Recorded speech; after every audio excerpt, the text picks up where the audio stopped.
Indonesia bahagia. Ya, selamat berjumpa dalam program pendalaman Alkitab mengenai serial pernikahan, menjadi suami, menjadi istri. Nah, hari ini kita memang benar-benar mengalami tantangan yang berat di dalam pernikahan, karena memang keadaan yang jauh berbeda dengan keadaan sebelumnya. Sebelum ada wabah soal COVID ini, kita sudah kena dampak dari milenial, digital, ekonomi yang berubah, keadaan yang berubah, itu membuat juga perubahan di dalam pernikahan. Nah, karena itu kita akan belajar serial mengenai menjadi suami, menjadi istri, dan pelajaran ini kita buat secara serial dalam rangkaian pendalaman Alkitab yang kita mulai dengan yang namanya menikah, itu selalu ada harapan. Apa sih harapannya orang kalau menikah? Ya tentu bahagia. Dan saya mau kasih cuplikan klip lagi sedikit mengenai bahagia itu kalau apa, gitu ya. Klipnya tanpa suara, jadi saya yang akan berbicara untuk memberikan komentar mengenai klip ini. Di dalam pernikahan, maka kita harapan-harapan itu selalu muncul, bahkan sebenarnya ya namanya orang menikah, tentunya harapannya adalah bahagia. Nah, kalau saya berani bersaksi. Apa kesaksiannya? Ya, kami ini menikah dan kami ini bahagia. Kami masih menikmati masa pacaran hingga di usia pernikahan yang ke-30 tahun. Kami sering menyediakan waktu secara khusus untuk pergi ke manapun juga di muka bumi ini, ya. Lalu kami berbincang-bincang, kami berduaan, atau kami berikan istilah kami dating. Nah, itu harapan semua orang, ya, dan saya ingin memberikan teladan. Kalau ingin punya harapan, menikah itu nanti kayak apa? Ya, kalau bagi yang belum menikah, bagi yang sudah menikah, kemana ya arah goal pernikahan kita? Gitu. Nah, Anda boleh berkata sama suami istri, kita kayak Pak Jarod ya, gitu. 30 tahun menikah, masih intim, masih mesra, masih romantis, masih bercanda-bercanda. Nah, hal seperti itu tidak turun dari langit. Bahkan kalau tadi kita bicara harapan, maka sekarang kita bicara kenyataan. Ya, kalau saya, kenyataan saya, sekarang saya capek seperti yang diharapkan. Nah, bagaimana dengan kenyataan yang saudara miliki? Saudara punya harapan pernikahan, tapi jangan-jangan kenyataannya seperti ini. bukan bahagia, bukan tertawa, bercanda, saling berdengar. Wah, malah diamuk-amuk, berantem. Di depan umum lagi, nggak dihargai, nggak dihormati. Karena itu, kita akan belajar mengenai menjadi suami, menjadi istri. Sekarang ini sudah sesi yang ketiga, ya, di mana kita terus nanti akan mendalami Alkitab mengenai pernikahan. Bersama saya Jarod Wijanarko dari Keluarga Indonesia Bahagia. Saya menulis banyak buku mengenai keluarga, parenting, tapi juga terutama mengenai pernikahan. Nah, di dalam pernikahan maka ada tantangan bagi suami. Things men don't know about woman, but must know. Ada banyak yang laki-laki itu nggak ngerti tentang wanita, tapi Anda harus mengerti. Nah, apa itu? Kita baca ayatnya, karena saya mau semuanya berdasarkan firman Tuhan. Firman Tuhan di dalam Petrus pasal yang ke-7, ayatnya yang 1 Petrus pasal yang ketiga, ayatnya yang ke-7. Demikian juga kamu, hai suami-suami, hiduplah bijaksana dengan istrimu, sebagai kaum yang lebih lemah, hormatilah mereka sebagai teman pewaris kasih karunia, yaitu kehidupan, supaya doamu jangan terhalang. Nah, firman Tuhan ini mengajarkan, hai suami, hormati istri. Nah, selama ini kan jarang dikotbahkan, ya. Yang sering sekali dikotbahkan, hai istri, hormat suami, hai istri, tunduk suami, hai istri, taat suami. Wih, yang ngotbahin banyak pendeta khotbah seperti itu. Nah, kenapa? Karena yang khotbah laki-laki. Pak Pendeta kebanyakan, makanya khotbahnya hormat tunduk, hormat tunduk. Hari ini sebentar saya mau mewakili ibu-ibu yang menemukan ayat. Wah, nih, ada juga loh ayatnya. Suami hormati istri. Nah, kita akan perdalam nih sekarang dengan ayat-ayat yang lain. Kenapa suami harus menghormati istri? Karena 1 Petrus 3 ayat 7 ini berkata bahwa istri itu adalah teman pewaris dari kasih karunia. Kalau suami nggak menghormati istri, dikatakan doamu terhalang. Bapak mau nggak doanya dijawab Tuhan? Hormati istrimu. Alasan yang lain atau firman Tuhan yang lain yang mendukung pelajaran dasar ini. Kalau ini 1 Petrus pasal 3, maka sekarang kita baca Maleaki pasal yang kedua, ayatnya yang ke-13. Di dalam kitab Maleaki, atau secara garis besarnya Maleaki, maka Maleaki pasal 1 itu bangsa Israel nggak diberkati. Lalu Maleaki pasal 2 itu teguran untuk suami istri. Maleaki pasal 3, ini juga banyak dikhotbahin sama pendeta ya mengenai persembahan. Saya nggak khotbah soal persembahan, itu bukan bidang saya ya, bidang saya keluarga. Maleaki pasal 4 itu teguran mengenai hubungan orang tua anak. Nah, maka sekarang kita lompat pada Maleaki pasal 2. Kenapa bangsa Israel nggak diberkati di pasal yang pertama? Karena kalau mereka berdoa, doanya nggak didengar sama Tuhan. Lalu mereka bertanya, kenapa doa kami nggak didengar? Nabi Maleaki bangkit berkata begini, Maleaki 2 ayat 13. Dan inilah yang kedua yang kamu lakukan. Kamu menutupi mezbah Tuhan dengan air mata, dengan tangisan dan rintian, karena ia tidak lagi berpaling kepada persembahan dan tidak berkenan menerimanya dari tanganmu. Jadi bangsa Israel, doanya nggak dijawab Tuhan. Kenapa? Karena kalau mereka berdoa, yang didengar itu rintian. Nah, siapa yang merintih? Menarik, ayat selanjutnya. Ini laki-laki Yahudi bertanya kepada Nabi Maleaki. Dan kamu bertanya, oleh karena apa? Oleh karena apa? Oleh sebab Tuhan telah menjadi saksi antara engkau dan istri masa mudamu, yang kepadanya engkau telah tidak setia. Padahal dialah teman sekutumu, istri seperjanjianmu. Jadi kenapa bangsa Israel waktu itu doanya nggak dijawab Tuhan? Karena ternyata laki-laki waktu itu, para suami, tidak setia dengan istri masa muda. Nah, makanya bapak-bapak dengar baik-baik ya. Bapak harus setia dengan istri masa muda. Perhatikan lagi, istri masa muda. Saya khawatir bapak-bapak salah mendengar. Khotbahnya bagus tadi.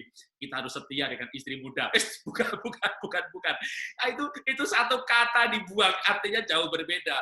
Saya tidak mengajarkan setia dengan istri muda, setia dengan istri masa muda. Nah, kalau tidak, doanya akan tidak dijawab sama Tuhan. Itu firman Tuhan yang berkata, Maleaki yang berkata.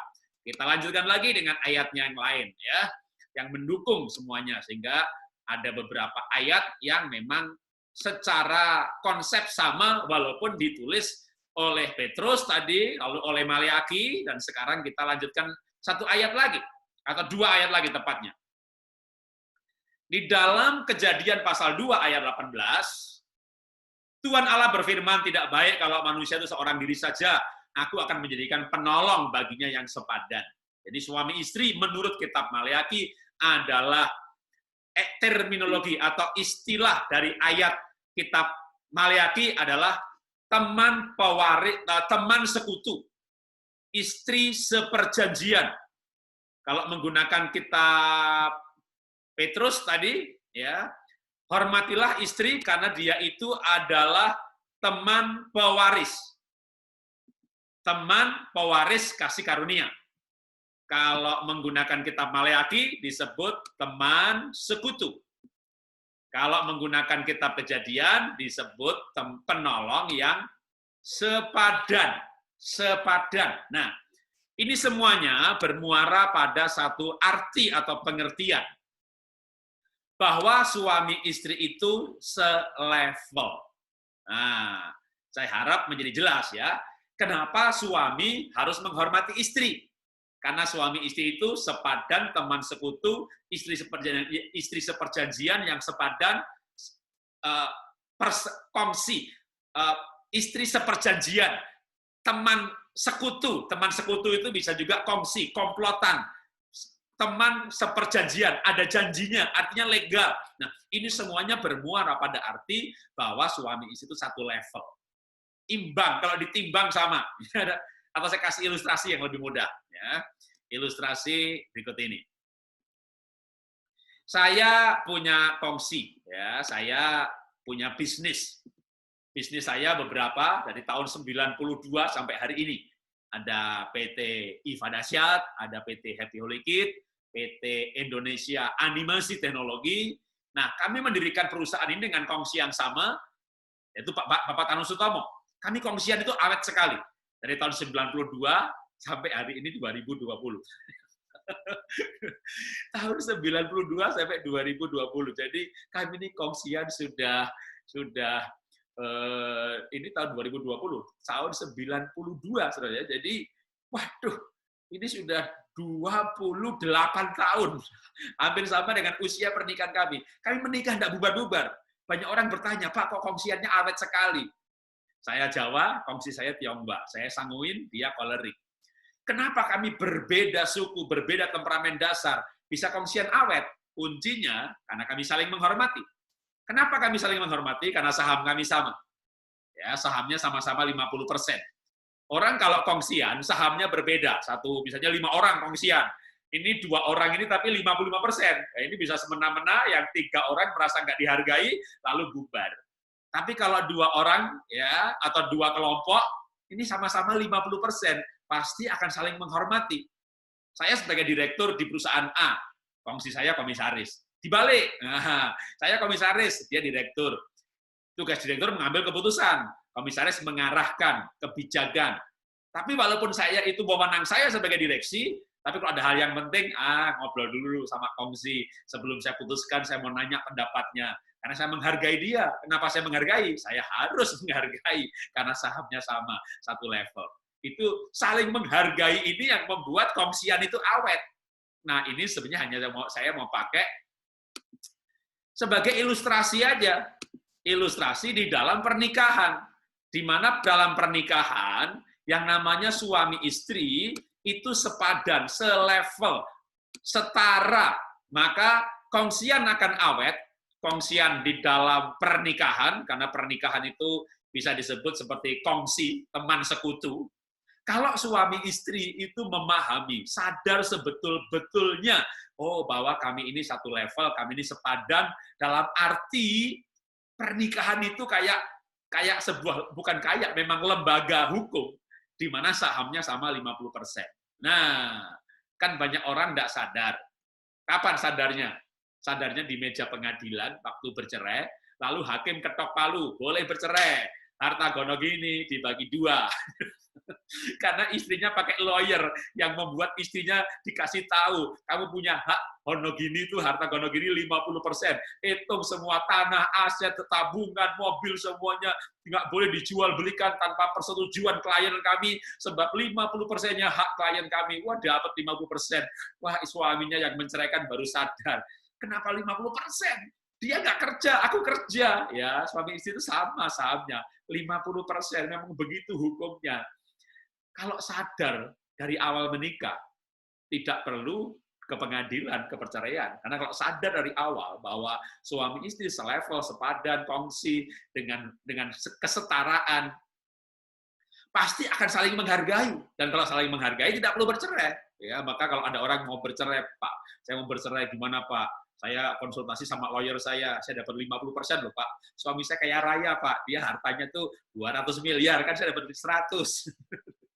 Bu, jangan bercerai. Wah, tapi saya dapat banyak, Pak. Jangan. Kenapa jangan, Pak?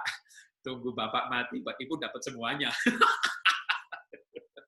Waduh, Pak Jarod, kalau saya nggak jadi bercerai, nunggu dia mati, kebalik, Pak. Saya yang mati duluan, kalau saya nggak bahagia. Lah kenapa nggak bikin bahagia?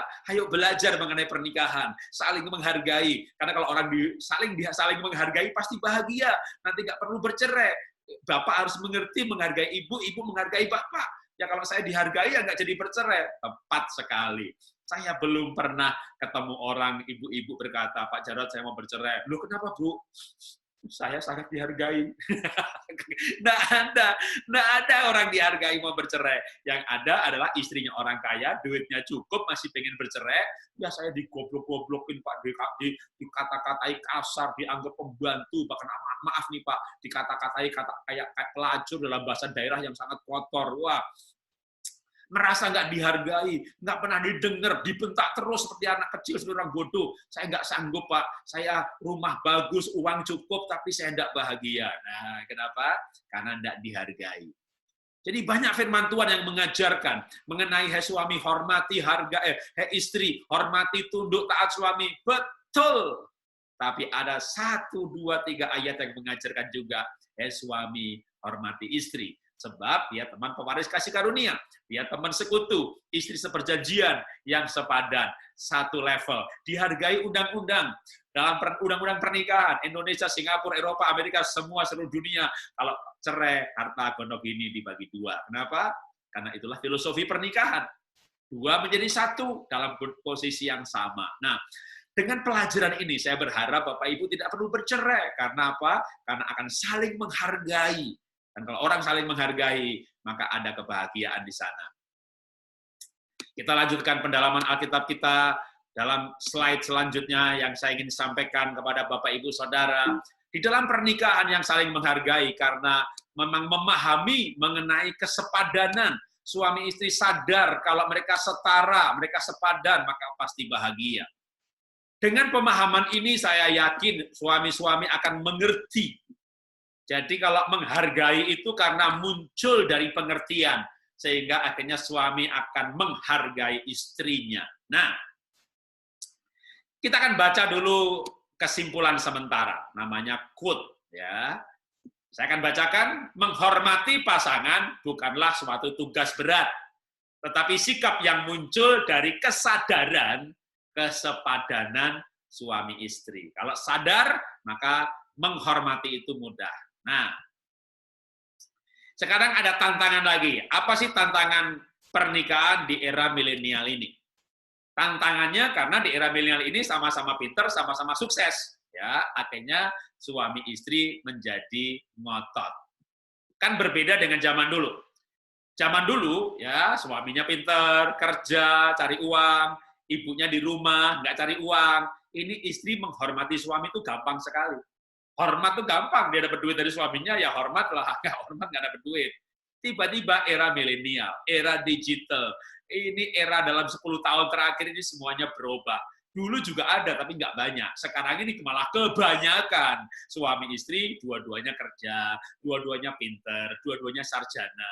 Suaminya sarjana, istrinya lulusan SD, ya pasti hormat, tunduk, dan taat itu istri. Tapi kalau istrinya, suami istri sama-sama sarjana, sama-sama ngerti Alkitab, sama-sama pinter, sama-sama bisnis, sama-sama sukses, keadaannya berbeda. Bisa sama-sama ngotot, ya, sama-sama keras kepala, maka berantem terus. Maka kita perlu belajar lebih lanjut. Inilah keadaan hari-hari ini yang memang terjadinya itu seperti ini. Sama-sama pinter, maka sama-sama sukses, sama-sama ngotot. Maka kita belajar lagi lebih dalam, masih dari ayat yang sama, dan ini masih mengenai suami, ya, untuk sesi nasihat bagi suami. Kita pengal ayat tadi dari Petrus 1, Petrus 3, ayat 7, kita potong sebagian. 1 Petrus 3, ayat 7. Demikian juga kamu, hai suami-suami, hiduplah bijaksana dengan istrimu sebagai kaum yang lebih lemah. Kenapa harus menghormati istri? Karena istri itu adalah kaum, ya, wanita itu kaum yang lebih lemah. Nah, tunggu dulu. Kenapa saya bilang tunggu dulu? Bener nggak sih wanita itu lebih lemah? Hah? Bener nggak? Kalau wanita lebih lemah, saya khawatir enggak loh. Ya, contoh apa? Pinggangnya. Ya, ada pinggang, ada telinga, ada kaki, ada semangat hidup. Bener nggak? Wanita itu lebih lemah. Kayaknya enggak loh, ya. Wanita lebih kuat pinggangnya. Enggak percaya? Bapak bilang begini sama ibu, Mah, aku pergi ya ke Singapura 5 hari. Wah, kan kamu ngapain? Nanti, kembali. Coba Bapak bilang sama ibu begini, Mah, kamu libur sana ke Singapura 5 hari. Ya, nanti tambah ke Hongkong lagi juga nggak apa-apa. 5 hari lagi. 10 hari. Nanti yang ngepel siapa? Aku. Gendong anak siapa? Aku. Nyuci baju jangan nggak dicuci. Aku pulang nanti kotor, banyak banget kotorannya. Aku cuci juga. Semua yang ibu kerjakan selama ini, bapak kerjakan. 5 hari bapak sakit pinggang. Jadi pinggangnya kuat, ibu. Kakinya kuat siapa? Bapak atau ibu? Ya kuat bapak. Kan saya ini laki-laki yang rajin treadmill, Pak. Olahraga kayak Pak Jarot, 1 hari 10.000 langkah. Nah, tetap kuat istri kakinya. Nggak percaya? Kalau nggak percaya, bawa ibu ke mall, ya. Lalu antar kemana dia pergi. Ikuti, tapi ya jangan belanja. Aku tunggu di kafe ya, enggak. Ikuti kemana dia pergi. Muter-muter. Nanti bapak kakinya udah teklok. Itu istri masih kesana kemari seperti rusa yang melompat kesana kemari. Energinya terbarukan, nggak ada capeknya. Jadi kakinya kuat ibu. Apalagi tadi? Ya, pinggangnya, kakinya, lalu semangat hidup. Wah, ya telinga nggak usah dibahas. Semangat hidup. Semangat hidup ini bapak kalah lah, ya. Contoh kalau misalnya bapak meninggal, maka ibu itu banyak jutaan wanita sanggup menjadi single parent. Setelah suaminya meninggal, dia tidak biasa cari duit, gedebuk, wah menyesuaikan diri dalam waktu 2-3 tahun, ternyata dia bisa stabil dan single parent sampai anak lulus kuliah. Itu jutaan istri sanggup. Semangat hidupnya luar biasa. Coba Bapak. Bapak gimana kalau istrinya mati? Sanggup single parent? Bapak istrinya mati. 2-3 bulan kawin lagi. Ibu-ibu kaget. Bener Pak Jarot, kok cepat sekali? Ya cepat lah. Itu waktu pemakaman itu Bapak sudah melihat alternatif di antara yang melayat, yang itu atau yang itu. Ya. Kenapa? Karena semangat hidupnya berbeda. Bapak nggak sanggup hidup sendirian. Maka Tuhan berfirman, tidak baik laki-laki seorang diri. Aku akan jadikan penolong baginya. Jadi wanita itu penolongnya laki-laki. Istri itu penolongnya suami. Nah, pertanyaan saya, penolong sama yang ditolong kuat siapa? Ya mestinya kuat yang menolong, ya kan? Karena yang namanya penolong itu tidak butuh yang ditolong, tapi yang ditolong butuh penolongnya. Makanya kalau bapaknya mati, ibunya merdeka, yang repotin nggak ada lagi tuh. Nggak bisa makan, ambil piring sendiri teriak, piring, ambil gelas teriak, gelas. Itu tukang repotin aja. Dia mati, ibunya merdeka, ibu bisa hidup tanpa bapak. Bapak, hati-hati Pak. Bapak nggak bisa hidup tanpa istri, karena dia penolongnya bapak. Ya, nah. Tadi dikatakan bahwa hai suami, hormatilah istri sebagai kaum yang lebih lemah. Memangnya istri lebih lemah, ya. Kok saya masih berpikir bahwa istri lebih kuat, ya. Mau bukti? Bapak berantem sama ibu, menang siapa? Bapak tidak bisa ngalahkan ibu. Bisa, Pak.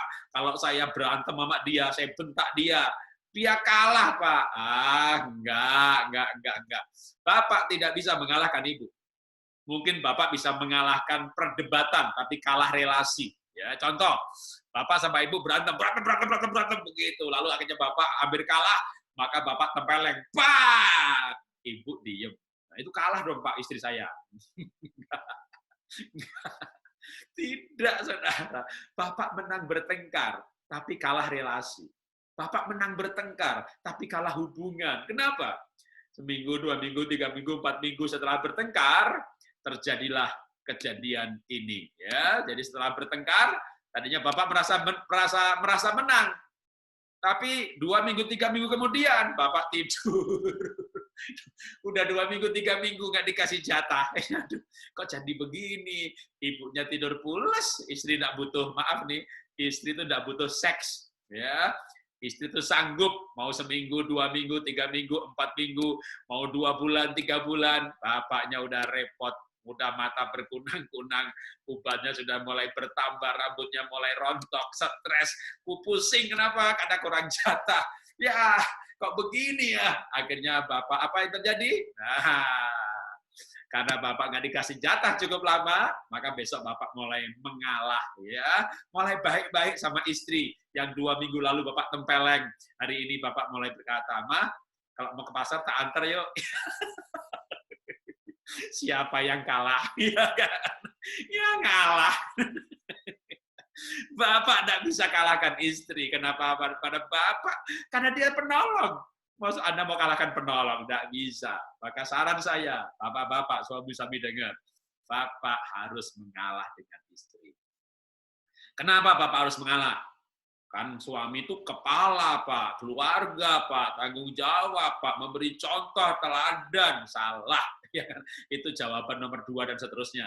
Nomor 1, kenapa harus mengalah? Karena Bapak tidak punya pilihan yang lain. Bapak tidak punya pilihan, ya. Kalau mau menang aja ternyata kalah, maka udah daripada sengsara, belajarlah untuk mengalah. Nah, alasan yang lain ya benar tadi, karena bapak adalah kepala, suami itu imam, karena suami harusnya lebih rohani, dan yang waras itu ngalah, yang lebih rohani harus memberikan contoh kepada yang tidak rohani, dan seterusnya. Nah, jadi ada sebuah dilema di era milenial ini, bahwa ternyata wanita atau istri pinggangnya lebih kuat, kakinya lebih kuat, semangat hidupnya lebih kuat, bahkan dalam banyak keluarga, bisnisnya, karirnya, istri lebih sukses. Kalau begitu, kenapa Tuhan berfirman, demikian juga kamu, hai suami, hiduplah bijaksana dengan istrimu, sebagai kaum yang lebih lemah. Berarti ayat ini salah dong, Pak. Ayat tidak mungkin salah. Firman Tuhan tidak salah. Firman Tuhan itu kebenaran. Kalau Bapak jelaskan bahwa wanita lebih kuat pinggangnya, telinganya, semangat hidupnya, bisnis, karir, semuanya tadi, tapi kenapa Alkitab menyebut sebagai kaum yang lebih lemah? Apanya yang lebih lemah? Nah,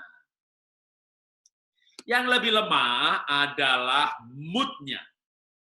Ingat Kejadian pasal 3 ayat 16, firman Tuhan berkata kepada Hawa, kepada wanita, bahwa engkau akan birahi kepada suamimu. Engkau akan mood kepada suamimu. Birahi di sini punya 2 arti. Yang pertama, engkau akan punya hasrat seksual. Tapi yang kedua artinya adalah kamu akan mood kepada suami. Jadi mood istri ini bisa kekuatan, bisa kelemahan juga. Kelemahannya dalam arti wanita akan menjadi makhluk mood. Di mana mood-nya itu harus dipenuhi oleh suami. Maka tugas suami adalah memenuhi kebutuhan mood istri. Kalau istri nggak dipenuhi kebutuhan mood-nya, kebutuhan psikologisnya, nanti dia akan mut-mutan dengan kuliner, mut-mutan dengan tas bermerek, mut-mutan pergi ke mall, dan mut-mutan dengan yang lain. Maka tugas suami adalah memenuhi kebutuhan mood, kebutuhan psikologis istri. Apa itu kebutuhan psikologis atau mood istri? Kebutuhan mood seorang istri adalah kebutuhan rasa aman, kebutuhan untuk diterima apa adanya, kebutuhan untuk dimengerti, kebutuhan untuk diperhatikan, kebutuhan untuk dicintai. Nah, dalam konteks inilah 1 Petrus 3 ayat 7 tadi tepat sekali, bahwa hormatilah, hargailah istrimu sebagai kaum yang lebih lemah. Bijaksanalah dengan istrimu, hormatilah istrimu, bijaksana dengan istri kaum yang lebih lemah. Lemah dalam arti apa? Lemah dalam arti hidupnya, semangatnya, kekuatannya akan tergantung dengan mood-nya. Tugas suami adalah memenuhi mood istri. Nah, paralel dengan hal itu, memenuhi kebutuhan mood, maka apa yang harus dilakukan? Yang harus dilakukan adalah bijaksana, yaitu bijaksana dalam berkomentar, bijaksana dalam menegur, ya. Misalnya suaminya, istrinya, ya, dandan, ya. Jangan dikomentari, kamu pakai bedak menor kayak badut. Itu mood-nya akan terluka dan dia bisa tidak mood berminggu-minggu. Kalau istri tidak mood, bapaknya yang mood jut jut jut, istrinya nggak mood, bapaknya jut jut, nggak dapat jatah. Maka bijaksana, karena telinga wanita itu peka, hatinya peka, perasaannya peka, mood-nya peka. Itu kekuatan dan kelemahan sekaligus tergantung sudut pandangnya. Bijaksana dalam menegur, bijaksana dalam berkomentar. Maka kita baca bersama-sama, atau saya bacakan aja ya, kalau ibadah hari Minggu ini kayak dibaca bersama-sama, masih terbiasa begitu. Nah, saya bacakan. Suami bijaksana membuat istri memiliki mood yang baik, sehingga menjadi penolong yang antusias dan membawa rumah penuh sukacita. Kalau bapak memenuhi kebutuhan moodnya istri, maka istri akan punya antusias, semangat sebagai penolong. Dia akan mampu berperan sebagai penolong, baik menolong suami ataupun melayani anak-anak. Ya, tapi karena memang moodnya dipenuhi, dan moodnya ini Tuhan rancang, engkau akan mood kepada suamimu. Maka suami harus memenuhi kebutuhan mood istri. Nah, sekarang kita akan melanjutkan nasihat, udah 2 poin untuk Bapak, sekarang kita memberikan nasihat untuk istri. Ya. Kembali ke pernikahan. Pernikahan selalu ada harapan, ya. Harapannya ibu berbicara, dan bapaknya mendengar. Nah, ya. Saya akan kasih klip dulu, ya. Saya akan berikan sebuah klip yang kita akan melihat bersama-sama. Ya, kalau kami ini punya pernikahan itu seperti harapan. Wilah. Ya, jadi saya akan sharekan sambil ini hanya klip tanpa suara, ya. Saya akan berkomentar sambil kita melihat klip yang satu ini. Ya. Saya akan share. Bentar ya. Stop. Ya. Nah, saya sama istri sering sekali kami ini mengambil waktu untuk bepergian, ya, dimanapun. Dan kalau bepergian itu kami sediakan waktu berdua, di mana kami berdua itu berbincang-bincang, ngobrol, kami tertawa-tertawa, kami berkomunikasi, kami membicarakan banyak hal. Dan itu menjadi kebiasaan yang kami bangun, supaya pernikahan kami tetap ada dalam target seperti yang diharapkan, karena kami menyediakan waktu untuk berbincang-bincang, ya, ngobrol. Ngobrol ini penting sekali, baik bagi suami ataupun bagi istri, dan itulah pengharapan pernikahan kita. Nah, sekarang saya akan kasih tipsnya, bagaimana kita bisa membangun pernikahan yang sesuai dengan harapan. Menikah dengan harapan suami mau mendengarkan, tapi kenyataannya, wah, suaminya tutup telinganya rapet-rapet. Dan ibunya jengkel setengah mati. Gimana kita menghadapi hal seperti ini? Sekarang nasihatnya buat ibunya. Untuk wanita, untuk para ibu, ya, saya akan berikan ayat ini. Saya akan bacakan dari Amsal 15 ayatnya yang ke-1. Amsal 15 ayat yang 1. Jawaban yang lemah lembut meredakan kegeraman, tetapi perkataan yang pedas membangkitkan amarah. Lidah lembut adalah pohon kehidupan, tetapi lidah curang melukai hati. Nah, ibu-ibu, para wanita disarankan untuk tidak cerewet, ya, tapi membangun keahlian berkomunikasi yang positif untuk membangun relasi hati suami istri. Dan caranya adalah belajar menjawab pertanyaan-pertanyaan suami dengan lemah lembut, menyampaikan pandangan dengan lemah lembut, usul dengan lemah lembut, tidak ngotot, tidak cerewet, tidak nada keras. Kenapa demikian? Karena Efesus pasal 4 ayat 29. Pakailah perkataan yang baik untuk membangun di mana perlu, supaya mereka yang mendengarnya beroleh kasih karunia. Jadi, tantangan wanita istri hari ini adalah, pertama, belajar lemah lembut kalau sama suami, jangan ngotot. Yang kedua, yang berikutnya lagi adalah jangan gosip. Suami-suami itu paling nggak suka kalau istrinya gosip, ya, meleter kalau pakai istilah yang lain itu, ya, ngoceh aja tentang orang lain, ngomongi orang lain. Sudah lama kamu tuh jangan ngomongin begitu. Sudah lama kamu tuh jangan ngomongin yang negatifnya terus. Sudah lama, makanya banyak begitu kan, bapak-bapak ngomong begitu kan, dan ibunya merasa bahwa suaminya itu nggak empati, simpati, nggak mau dengar. Bukan masalahnya itu, suami nggak suka kalimat negatif diomongi terus-menerus. Nah, belajarlah untuk lemah lembut itu dalam bentuk praktisnya adalah tidak ngotot. tidak ngotot. Apa itu tidak ngotot? Kita bahas dulu tidak ngotot. Ya, tidak ngotot. Pak, kalau saya nggak ngotot, suami saya nggak dengar, Pak. Justru cara membuat suami mendengar itu tidak ngotot. Ya, misalnya nih, tapi Pak, suami saya itu salah, Pak. Dia berkali-kali salah, Pak. Maka saya ngotot menjelaskan supaya dia sadar kalau dia itu salah. Cara menasehati suami supaya suami itu mau mendengarkan. Sekalipun ibu yakin 100% itu benar, cara menyampaikannya nggak boleh ngotot. Ya, contoh nih, Mah, aku begini-begini. Ibu mulai mikir nih, bapaknya ngomong begini-begini. Ibu mulai analisa nih, ibu pinter. Wah, ini salah nih, bakal rugi nih. Pak, kamu tuh nggak boleh begitu. Saya yakin kamu tuh salah. Ini yang benar. Nah, nggak boleh. Itu namanya ngotot. Ya. Tidak ngotot tuh begini. Bapaknya punya ide, begini-begini. Ibu mikir, tak, tak, tak, tak. Ibu memang gesit. Otaknya lihai, gagang, pinter, analisa kuat. Gitu ya. Sehingga, dan sudah berkali-kali suaminya salah dan itu rugi. Caranya gimana? Nggak boleh ngotot. Nggak ngotot tuh begini loh ya, biar jelas nih. Pak, idemu bagus banget ya.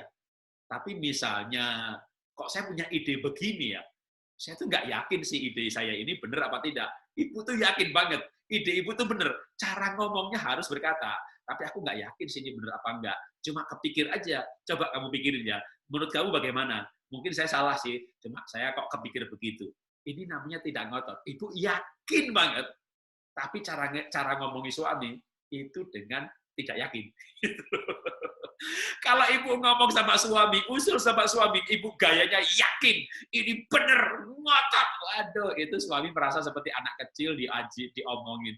Ibu nggak boleh ngomongin suami seperti anak kecil, karena dia bukan anaknya ibu. Dia itu suaminya ibu. Jadi nggak ngomong boleh seperti anak, seperti kepada murid, ibunya dosen. Bukan ya. Cara ngomongnya harus seperti sekretaris kepada bosnya. Sekretarisnya pinter banget, wah dia sekretaris CEO ya, dia malah mungkin dokter atau MBA, tapi dia berkata, Pak, kok saya punya ide begini ya?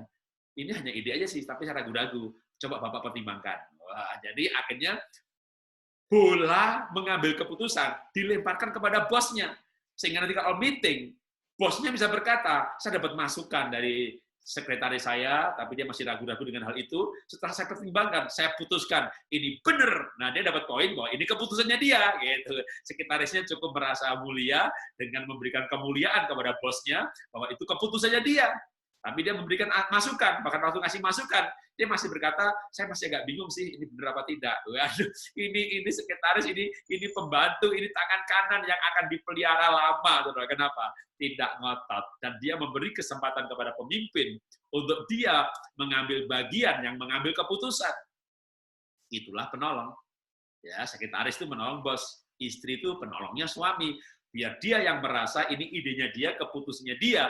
Maka kalau ngasih nasihat, jangan ngotot, jangan yakin benar. Nanti biar dia yang berpikir itu benar. Itu namanya tidak ngotot. Nah, jelas ya? Kita lanjutkan lagi. Yang pertama, yang tadi tidak ngotot, maka bijaklah dalam berkata-kata. Bijaksana itu apa? Ya, bijaksana itu terutama ini dalam hal misalnya istri mau menegur suami. Ya, bijaksana dalam berkata-kata. Bijaksana itu kalau menasehati demi yang dinasehati. Jangan demi saya. Pak, kalau kamu tuh ngomongnya kasar, aku tuh malu. Nah, itu namanya menasehati demi diri sendiri. Pak, kalau kamu ngomongnya kasar seperti itu, kamu nanti nggak dihargai orang. Kalau kamu bicaranya lebih santun, kamu akan dihormati anak buah, dihormati anak-anak, demi yang dinasehati. Itu namanya bijaksana berkata-kata. Itu istri yang ciami. Iya, ya. Nah, apa ini?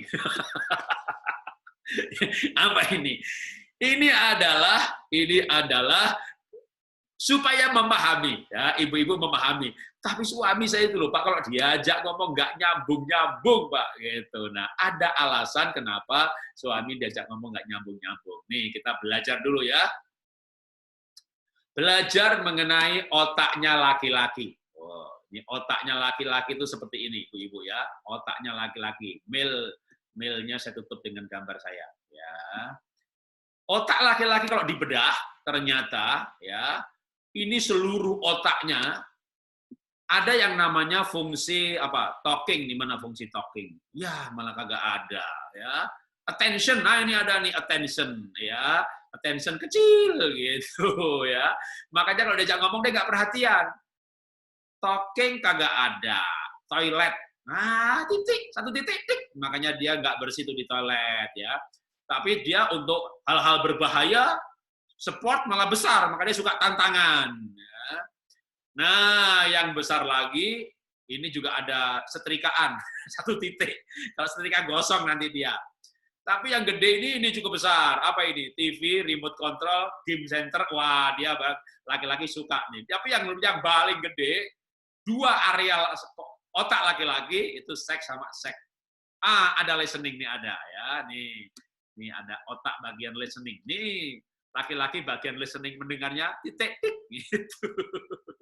Itulah kenapa ya laki-laki itu kalau diajak bicara susah mendengar karena otak bagian mendengar itu kecil sekali. Makanya jangan ngotot, tambah mengkerut otak bagian mendengarnya. Tapi kalau bijaksana, nah otaknya bisa ting-tung gitu mendapat sinyal. Tapi bagaimana otak perempuan? Nah, kalau otak perempuan ini otak wanita. Ternyata pria wanita ini pembagian berdasarkan fungsi ya, bukan otak kiri otak kanan, bukan soal hipotalamus lalu prefrontal cortex, bukan ya, tapi bagi fungsi. Ternyata otak ini, nah ada sepatu di situ ya, artinya fashion lah ya. Itu namanya shopping, fashion juga. Ini gede sekali, apalagi yang namanya I glad to talk to you, talking gitu ya. Lalu ada talking gossip, center control. Ini talking lagi. Waduh, ini mengenai ulang tahun pernikahan itu ingatnya gede banget kalau bapaknya lupa sampai ibunya mancing-mancing kan. Pas sekarang tanggal berapa ya? Maksudnya mau ngingetin, ini ulang tahun pernikahan. Bapaknya malah jawabnya, itu tanya, itu lihat kalender sendiri. Maksudnya itu mau ngingetin gitu. Karena memang wanita memori itunya kuat sekali. Nah, talk ini, talk, otak bagian talknya yang saling kali biru-biru ini ya, dengan bunder biru ini talk gitu. Lalu ini juga restory lagi, menceritakan kembali, lalu ini ingin berbicara lagi juga sebenarnya, waduh, ini otak yang atur bicara kuat sekali, tapi laki-laki berbeda. Maka kita perlu belajar yang namanya berbicara, ya, ayo berbicara. Banyak masalah itu bisa diselesaikan kalau kita berbicara. Pernikahan banyak masalah, bukan salah komunikasi, tapi tidak ada komunikasi. Pernikahan banyak masalah karena memang sudah nggak saling berbicara. Karena itu mumpung kita lagi PSBB. Suami istri harus di rumah, ngapain coba? Diem-dieman. Itu namanya dua patung ditaruh dalam kotak. Udah diem-dieman. Ini patung kita suami istri. Maka mari kita belajar berbicara. Suami istri harus di rumah, nggak boleh kemana-mana karena virus corona. Satunya di ruang makan, satu ke kamar tidur. Satu masuk kamar tidur, satunya keluar lagi. Ini namanya Tom and Jerry. Saling menghindar ya. Ayo kita belajar berbicara. Kalau kita berbicara, berkomunikasi, maka itu akan membangun relasi. Nah, kita baca lagi quote-nya. Wanita yang takut akan Tuhan akan bijaksana berkata-kata, lemah lembut nasihat keluar dari mulutnya. Seorang wanita yang tidak takut akan Tuhan, tidak bergaul dengan Tuhan, tidak dekat sama Tuhan, pasti akan capek menghadapi suami. Dia akan capek menghadapi suami, apalagi yang berperilaku menyebalkan. Ya, tapi kalau istri yang takut akan Tuhan, walaupun suaminya menyebalkan, walaupun suaminya tidak mendengar, walaupun suaminya pendapatannya lebih kecil, walaupun suaminya nggak rohani, maka istri yang takut akan Tuhan, dia akan punya kekuatan untuk bijaksana.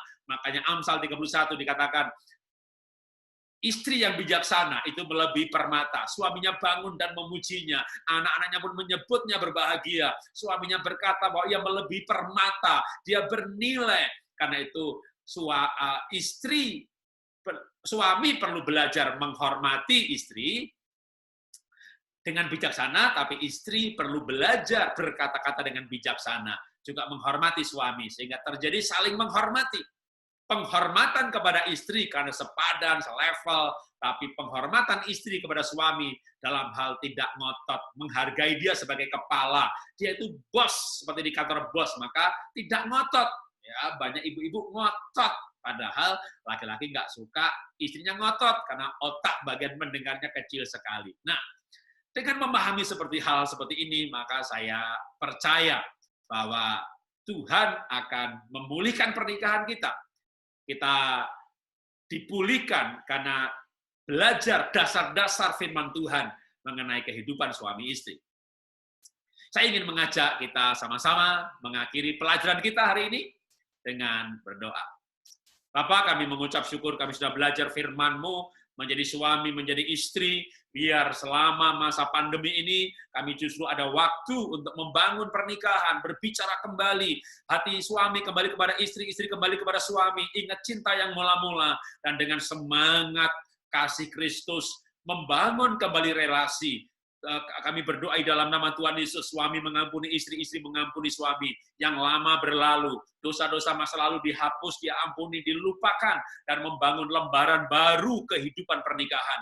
Yang menjengkelkan dilupakan, tapi membangun kembali komunikasi yang menyenangkan, berpacaran kembali, dating kembali, berduaan kembali, didasari dengan kesadaran bahwa pernikahan harus dibangun, bahwa relasi harus dibangun, supaya dengan demikian Tuhan kami boleh menikmati kebahagiaan pernikahan di dalam kehidupan kami. Terima kasih Bapak, kami sudah berdoa mengucap syukur, kami belajar di dalam nama Tuhan Yesus. Amin. Nah, Bapak, Ibu, Saudara, kita sudah selesai belajar pendalaman Alkitab mengenai suami istri, sesi yang ketiga. Kita akan berjumpa kembali dalam pendalaman Alkitab selanjutnya. Tuhan memberkati.